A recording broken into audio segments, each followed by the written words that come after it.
ఇంత గొప్ప కుటుంబానికి కోడలు వయ్యుండి సభ్యత సంస్కారం లేకుండా మగాడి మీద చేయి చేసుకుంటావా? కనీసం పనివాళ్ళు ఉన్నారని ఇంగిత జ్ఞానం కూడా లేకుండా పోయిందా నీకు? తప్పుడు మాట అంటే చెంప పగలగొట్టాను తప్ప. అయినా నువ్వెవరు నాకు అడ్వైస్ చేయడానికి? నాకు అత్తగారివా? కోడలిగా ఈ ఇంట్లో దీపం పెట్టడానికి నువ్వెలా వచ్చావో నేను అలాగే వచ్చాను. దీపం పెట్టడం అంటే నూనె పోసి వత్తి వేసి వెలిగించడం కాదే. పోయే వరకు మనం బ్రతకాల్సిన ఈ ఇంటి పరువు మర్యాద కాపాడమేనే దీపం పెట్టడం అంటే. నువ్వు చెప్తే తెలుసుకోవాల్సిన స్థితిలో నేనేం లేను.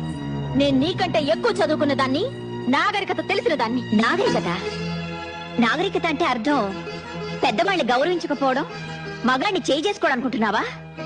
కాదే. పట్టు చీర కట్టినా పాతి చీర కట్టినా ఎదుటి వాళ్ళు చేతులెత్తి నమస్కరించేలా ఉండటమేనే నాగరికత అంటే. చూడు, ఇంకో ఆర్గ్యుమెంట్స్ అనవసరం. నీతో నీతులు చెప్పించుకునే అవసరం గాని, అడ్డమైన వాళ్ళ ముందు తలంచి బ్రతకాల్సిన కర్మ గానీ నాకు లేదు.